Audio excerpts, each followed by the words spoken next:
All right, that's pretty clean. We'll go and put some paint in it. Kids' paint that we're going to put in here, a bit of white, a bit of red. Give it a bit of a shake, I haven't used it for a while.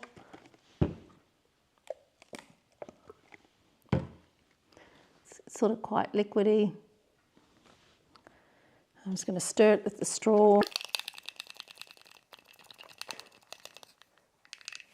Yeah. So you could get a heat gun in here, but I've just pushed it in for the moment. And you could seal that, and I have done another one where you could put a little bit of tape over that to keep it from drying out. But the lovely thing about that is it stands up.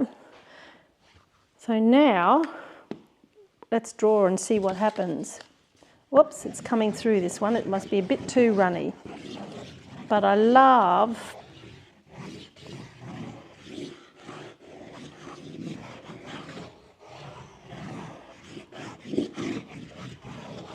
what that's doing there. Right, we will. That one was a bit watery, those paints, and I used this purple one but earlier that was a little bit thicker, and it does a really interesting pattern. I'll put that over there. This one is really lovely. I'll just pick it up. I'm just knocking everything over. So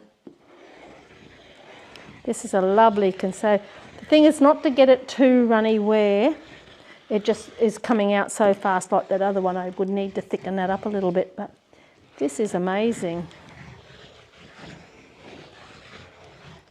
I'm loving what that is doing.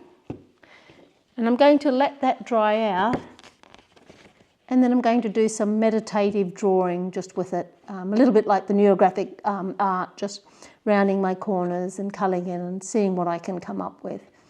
It's a lovely way to relax and calm down and let your nervous system regulate again.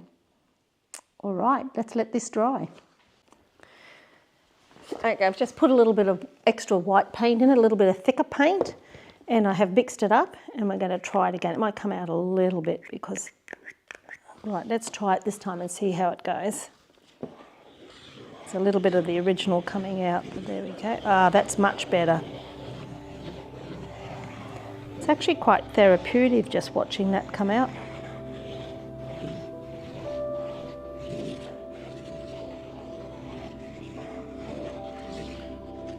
That's come out quite interesting. And so there's a nice line between it not being too thin a paint and not too thick. I'm not striving for perfection. I'm choosing to stay present and respond intuitively and allow the image or experience to unfold without trying to control or force any outcome. This helps me focus on the process rather than the product and reduces pressure and self-criticism of myself.